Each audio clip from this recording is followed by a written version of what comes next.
تین آنکھیں آگ نہیں دیکھیں گی۔ رسول اللہ صلی اللہ علیہ وسلم فرمایا تین آنکھیں آگ نہیں دیکھیں گی۔ ایک وہ آنکھ جس نے اللہ کے راستے میں پہرا دیا،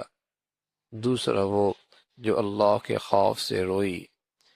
اور تیسری وہ آنکھ جو اللہ کی تعالیٰ کی حرام کردہ چیزیں دیکھنے سے باز رہی۔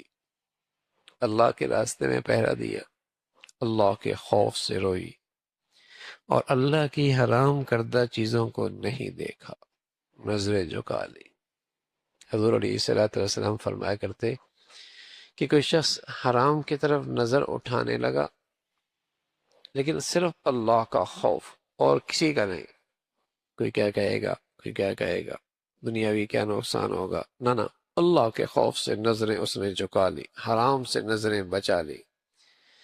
فرمایا اللہ اسے ایمان وہ عطا فرمائے گا کہ جس کی حلاوت اور مٹھاس یہ محسوس کرے،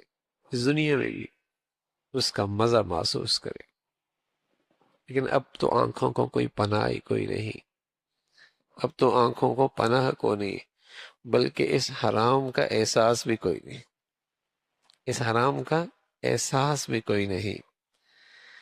بلکہ جو گلیوں میں اور سڑکوں میں جس انداز سے گندگی ہے، جس انداز کی گندگی ہے، اور ہمارے بدقسمتی سے ذرائع ابلاغ پر جس انداز سے اسے پھیلایا جا رہا ہے، کوئی تماشا ہو ان کا مشن ایک ہے، بے حیائی پھیلاؤ،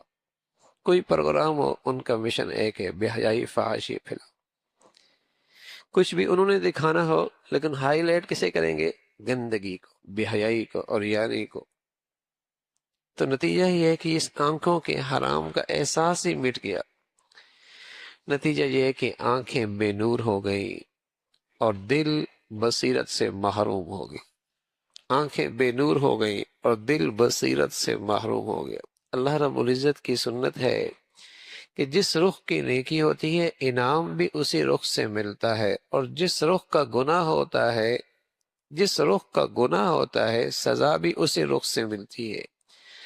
آنکھوں سے حرام دیکھتا ہے، اللہ دل کی آنکھوں کی روشنی چھین لیتا ہے،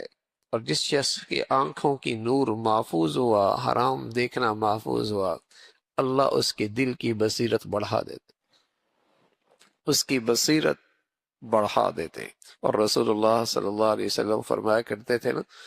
اتقوا فراست المؤمن فإنه ينظر بنور اللہ، مومن کی فراست سے بچو، یہ اللہ کے نور سے دیکھتا ہے، یعنی اس کے دل میں بصیرت، نور کی روشنی آ جاتی ہے۔ تو جس رخ کا گناہ ہوتا ہے بس اوقات